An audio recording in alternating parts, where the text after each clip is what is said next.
رمضان کی اہمیت کیوں ہے؟ کئی مسلمان اور کئی غیر مسلمان سمجھتے ہیں رمضان کی اہمیت روزوں کی وجہ سے، اگرچہ کہ یہ بات صحیح ہے لیکن مکمل صحیح نہیں ہے، تھوڑی سی صحیح ہے۔ اللہ نے قرآن پاک میں سورہ بقرہ سورہ نمبر 2 آیت نمبر 183 میں فرمایا، یا ایھا الذین آمنوا کتب علیکم الصیام کما کتب علی الذین من قبلکم لعلکم تتقون، اے لوگو جو ایمان لائے ہو، اے مسلمانوں، تم کو روزے کا حکم دیا جاتا ہے جس طرح تم سے پہلے کی قوموں کو حکم دیا گیا تھا تاکہ تم لوگ تقوی اختیار کرو اللہ کا۔ آپ اگر غور کریں گے تو دیکھیں گے کہ دنیا کے تقریباً تمام بڑے مذاہب میں کسی نہ کسی طریقے سے اس مذہب کے ماننے والے روزے رکھتے ہیں۔ مثال کے طور پر جس ملک میں میں رہتا ہوں ہندوستان میں، یہاں کی اکثریت اپنے آپ کو مذہبی اعتبار سے ہندو کہتی ہے۔ ان کے پاس شیوراتری کے موقع پر روزہ، دیوالی کے موقع پر روزہ، عورتیں اپنے شوہروں کے لیے کروا چوتھ رکھتی ہیں، تو الگ الگ قسم کے روزے ہیں۔ اور مہابھارت میں اگر آپ مہابھارت کتاب نمبر 13 انوشاسن پرو پڑھیں گے تو اس میں روزوں کے بارے میں حکم آیا ہے ان کو۔ اسی طریقے سے بدھ مت اور جین مت میں بھی روزوں کا تذکرہ ہے۔ اسی طریقے سے اگر آپ بائبل جو عیسائی تورات زبور انجیل مانتے ہیں، جس کو اس بائبل کا پرانا عہد نامہ اولڈ ٹیسٹمنٹ پڑھیں گے تو اس میں پرانے عہد نامے کی کتاب دا بک آف لیویٹیکس میں سبق نمبر 16 اور ورس نمبر 17 نمبر 29 سے لے کے 31 تک، اسی طرح بک آف نمبرز سبق نمبر 29 ورس نمبر 7 سطر نمبر 7، اسی طرح بک آف ڈیوٹرانومی سبق نمبر 9 سطر نمبر 18، اسی طریقے سے بک آف ججز سبق نمبر 20 سطر نمبر 26، اسی طریقے سے بک آف سامس جسے یہودی اور عیسائی زبور مانتے ہیں جو داؤد علیہ السلام کو ملی تھی، ان کے حساب سے اسے لوگ بک آف سامس مانتے ہیں۔ بک آف سامس کہ اگر آپ سبق نمبر 35 اور سطر نمبر 13 اور اسی بک آف سامس سبق نمبر 69 سطر نمبر 10 پڑھیں گے تو ان تمام مقامات پر یہودیوں کو روزہ رہنے کا حکم دیا گیا ہے۔ اسی طرح عیسائیوں کو جب آپ نیا عہد نامہ پڑھتے ہیں تو انجیل میتھیو گوسپل آف میتھیو سبق نمبر 4 سطر نمبر 1 اور 2، گوسپل آف میتھیو سبق نمبر 6 سطر نمبر 16، اسی طریقے سے گوسپل آف میتھیو سبق نمبر 17 سطر نمبر 21، اسی طریقے سے گوسپل آف لیوک سبق نمبر 4 سطر نمبر 1 اور 2، اسی طریقے سے گوسپل آف مارک سبق نمبر 19 سطر نمبر 29، اسی طریقے سے بک آف ایکٹس سبق نمبر 9 سطر نمبر 9، بک آف ایکٹ سبق نمبر 10 سطر نمبر 30 اور 31، بک آف ایکٹس سبق نمبر 13 سطر نمبر 1 سے لے کر 3 تک، ان تمام مقامات پر عیسائیوں کو بھی روزہ رکھنے کا حکم ہے۔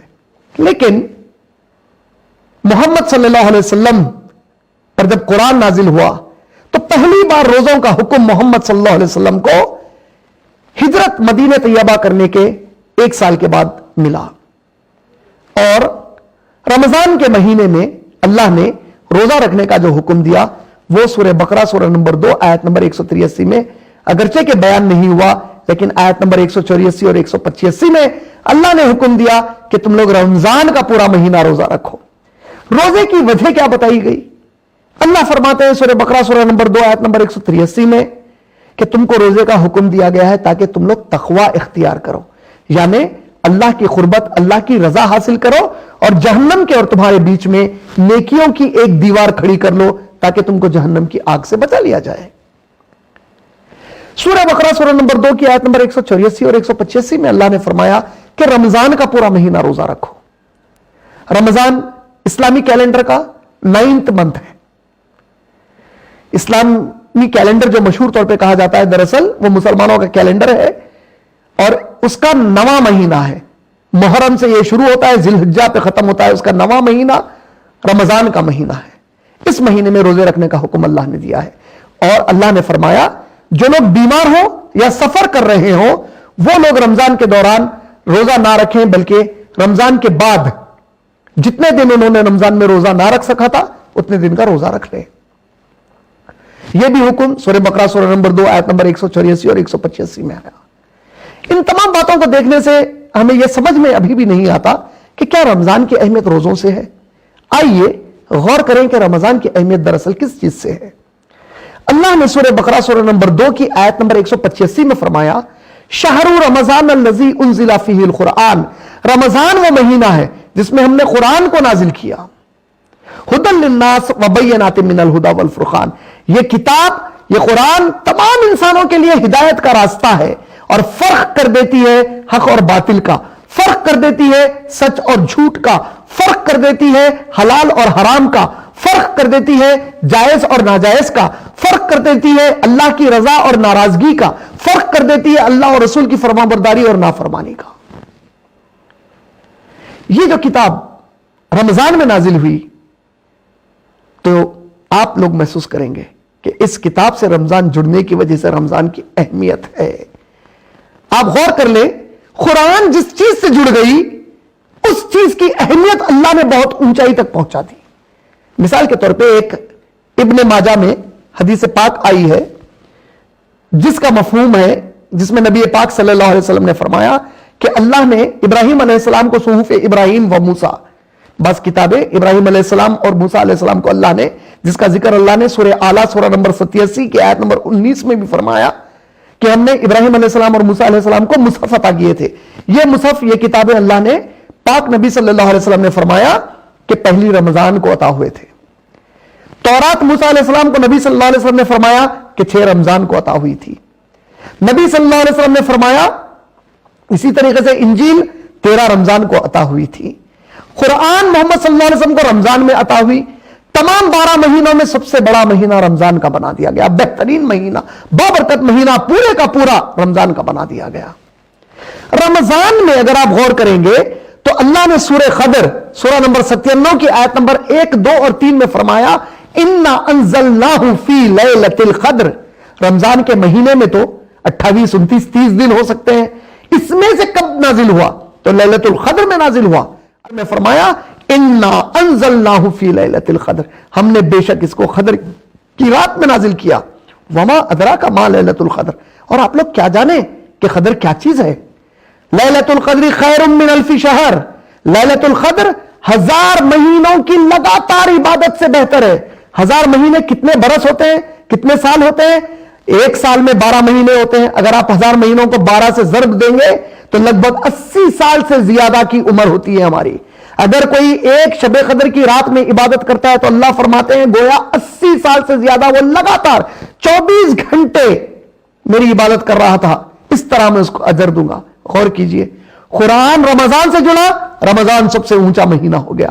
رمضان میں قرآن لیلۃ القدر سے جڑا، لیلۃ القدر سب سے بہترین رات بن گئی۔ یہ قرآن نازل کس پر ہوا تو پتا چلا کہ محمد رسول اللہ صلی اللہ علیہ وسلم پر نازل ہوا۔ تو آپ غور کیجئے، اس سے پہلے بھی تورات ملی، زبور ملی، انجیل ملی، صحف ابراہیم و موسیٰ، لیکن کسی اور نبی کو سوائے محمد صلی اللہ علیہ وسلم کے اللہ نے ساری انسانیت نہیں بلکہ ساری کائنات کا رسول بنایا ہی نہیں، لیکن قرآن سے نبی جڑ گئے۔ وَمَا أَرْسَلْنَاكَ إِلَّا رَحْمَةً لِّلْعَالَمِينَ، وَمَا أَرْسَلْنَاكَ إِلَّا رَحْمَةً لِّلْعَالَمِينَ ہو گئے، یعنی ہم نے آپ کو اے میرے نبی تمام عالموں کے لیے رحمت اور رسول بنا دیا ہے۔ یہ قرآن نبی سے جڑا، نبی کی عظمت اونچائی تک پہنچ گئی، سب سے اونچے سب سے اعلیٰ میرے نبی محمد صلی اللہ علیہ وسلم ہو گئے۔ غور کیجئے، پچھلی امتیں موسیٰ علیہ السلام اور عیسیٰ علیہ السلام کی تھیں، ان کو بھی کتابیں ملی۔ یہ امت جس کو قرآن ملی، آل عمران آیت نمبر 10، کنتم خیر امت اخرجت للناس، تم دنیا کی سب سے بہترین امت ہو جو انسانوں کے لیے نکال لائی گئی ہو۔ اللہ اکبر۔ اس کا معجزہ، اس کی عظمت کا اندازہ اس بات سے کیجئے، تعلیم لینے والا، اس کا جو عالم بن گیا، اس کا جو علم سیکھ گیا، پیارے رسول پاک صلی اللہ علیہ وسلم ایسے شخص کے بارے میں جو دین اسلام کا عالم ہو گیا، علم والا ہو گیا، اس کے بارے میں کیا فرماتے ہیں جانتے ہیں؟ حدیث آتی ہے ترمذی شریف میں جلد نمبر 3 حدیث نمبر 2685، اللہ کے نبی صلی اللہ علیہ وسلم فرماتے ہیں قال رسول اللہ صلی اللہ علیہ وسلم فضیلت العالم علی العابد کفضیلتی ادناکم۔ اللہ اکبر۔ عالم کی فضیلت میرے امت کی میرے اس امت کے قرآن کے علم والے کی فضیلت، دین کے علم والے کی فضیلت ایک خوب عبادت کرنے والے عبادت گزار پر ویسی ہی ہے جیسی میری فضیلت تم میں سے ادنا پر ہے۔ اللہ اکبر۔ اور یہ حدیث کا اختتام ترمذی شریف جلد نمبر 3 حدیث نمبر 2685 کا اختتام کیسے ہوتا ہے؟ اختتام کے الفاظ میں نبی صلی اللہ علیہ وسلم فرماتے ہیں ان اللہ اور اس کے ملائکہ اور زمین کی تمام مخلوق، یہاں تک کہ چیونٹی بل کی اور سمندر کی مچھلیاں اس شخص کے لیے مغفرت کی دعائیں کرتی ہیں اور اس پر سلام بھیجتے ہیں، اللہ، ملائکہ اور یہ سب، جو اس قرآن کی دعوت دوسروں کو دیتا ہے۔ اللہ اکبر۔ جو قرآن سے جڑ گیا اس کا مرتبہ اونچا کر دیا گیا۔ کیا فرمایا پیارے نبی صلی اللہ علیہ وسلم نے قیامت کے دن کے بارے میں؟ کہا اللہ فرمائیں گے آج جو جتنی زیادہ قرآن پڑھتا جائے گا، جتنی یاد کرا تھا دنیا میں، جو جتنی زیادہ پڑھے گا اس کا درجہ جنت میں اتنا اونچا کرتے چلے جائیں گے اللہ تعالیٰ۔ قرآن پڑھتا جا، درجہ اونچا لیتا جا۔ یعنی قرآن جس چیز سے جڑ گیا اس کی اہمیت بہت بڑھ گئی۔ سورہ رحمان سورہ نمبر 55 آیت نمبر 1 2 3 اور 4، الرحمن علم القرآن خلق الانسان علمہ البیان۔ الرحمن تمام بندوں پر رحم کرنے والی ذات نے قرآن کا علم سکھایا۔ اس علم کے لیے کئی مخلوق ہیں لیکن انسانوں کو چنا، سب سے پیاری مخلوق کو چنا۔ علمہ البیان، انسان کو ایک ایسی صلاحیت دی جو کسی اور کو نہیں دی، بیان کرنے کی صلاحیت۔ قرآن سے جڑ گئے، عظمت بڑھ گئی۔ لہذا رمضان کی اصل اہمیت قرآن کی وجہ سے ہے۔ اس بات کو ہرگز اس رمضان میں نہ بھولیں اور اس قرآن کو پکڑ لیں، جڑ جائیں، اس سے چمٹ جائیں، اس کو اپنی زندگی میں اتار لیں، آپ اس کے اندر ڈوب جائیں۔